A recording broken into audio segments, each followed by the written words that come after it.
On Wednesday morning, the world awoke to news of a secret operation carried out by the Islamic Revolutionary Guards.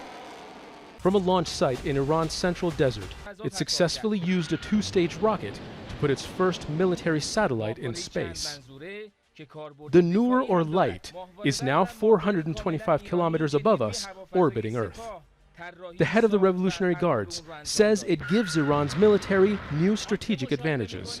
It is a necessity for such powerful defense forces like the Revolutionary Guards to have access to advanced capabilities. Today, the powerful armies of the world have no comprehensive defense plan if they don't have a place in space. Today, we can monitor the world from space, and it means boosting strategic data for the IRGC. Putting the satellite into orbit gives us a technological advantage and is also a powerful asset in the intelligence war. Iran has put satellites in space before, but the success of the Noor comes after several failures in recent years. It's expected to be used for intelligence gathering, secure military communications, navigation and reconnaissance, whatever leaders need to support from the sky Iran's military assets on Earth.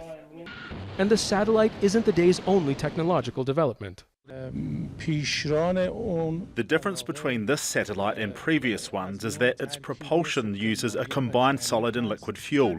Only a few superpowers have this capability, only a few countries. The rest are consumers of this technology. It's a proud moment for Iran's Revolutionary Guards.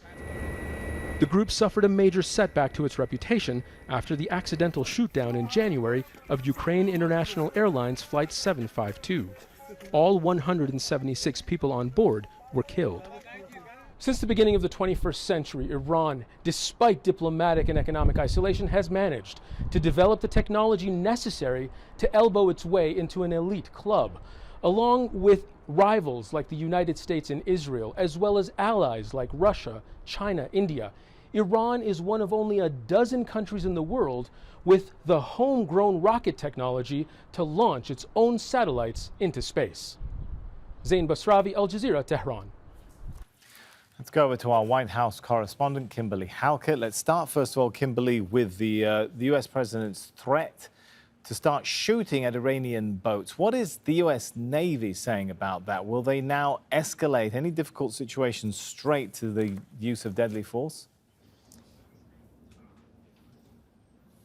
Well, we're watching for that very carefully. We know that there will be some podium briefings by both the State Department and the Department of Defense in the next hour, and we are monitoring that. But here at the White House, things have been a little bit quiet in terms of information, but that doesn't seem to be the case necessarily behind the scenes. In fact, we spotted the Director of National Intelligence, Richard Grenell. He was walking in the driveway behind me, went into the West Wing.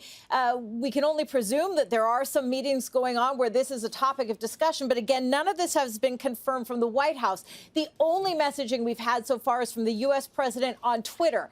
Here is what he had to say. I have instructed the United States Navy to shoot down and destroy any and all Iranian gunboats if they harass our ships at sea. And this is something that has been escalating in terms of tensions in recent weeks. The United States accusing Iran of, while the U.S. was conducting a drill off of Kuwait in the Persian Gulf, they alleged that Iran's fast boats came very close to the U.S. Navy ship, that in fact at one point they pointed a machine gun, the U.S. taking this very seriously. And as a result, now with the reports of this military satellite launch into orbit, the U.S. president sending this very stern tweet.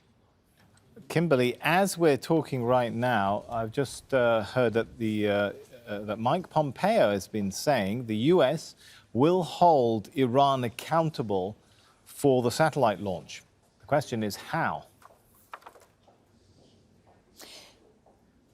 And that is a very big question, because the U.S. president had believed that he had got to a place of military deterrence. You remember those escalations months ago, that ratcheting up following the drone killing of General Soleimani. The U.S. had felt that at that point things had settled down, but there has been increasing escalation, not only the reports of the activity in the Persian Gulf, but also the reports of U.S. vulnerability, something that was a major concern for the United States in terms of that aircraft carrier off of Guam that, of course, had been hit hard by coronavirus, much of their crew experiencing an outbreak, even a death as a result of the outbreak on that aircraft carrier. So the question becomes whether Iran has seen this as a potential ability to expose or rather take advantage of a vulnerability. Of course, the United States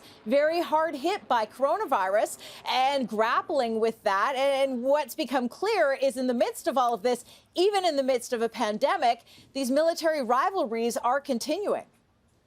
And Kimberly, there's a question about immigration right now, given the U.S. president's latest tweet. So has that stopped? Well, no. In fact, the U.S. president is set to sign this order. He is very clear about it. In fact, he tweeted saying that he will be signing this order today. But there's some confusion about the explanation as to why. The U.S. president argues that this is because he wants to protect American jobs. And there's no question tens of millions of Americans have lost their jobs. The lineups for the food banks right now are historic.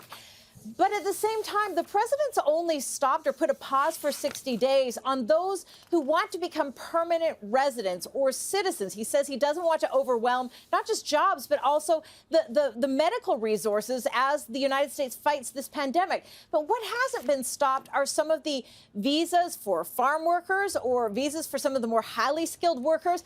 So it begs the question, if the U.S. president is really trying to protect American jobs, why didn't he do an across-the-board halt? It doesn't seem to be consistent and lends credibility to the Democratic criticism that, in fact, the U.S. president is trying to take advantage of delivering on a campaign promise in an election year. And there's no question, as the U.S. president tweeted that he would be signing this immigration order today, that, in fact, he also mentioned the fact that he has kept another campaign promise, and that is building along the southern border of the United States and Mexico, that wall that he promised to deliver. So this is an election year. We're months away from an election.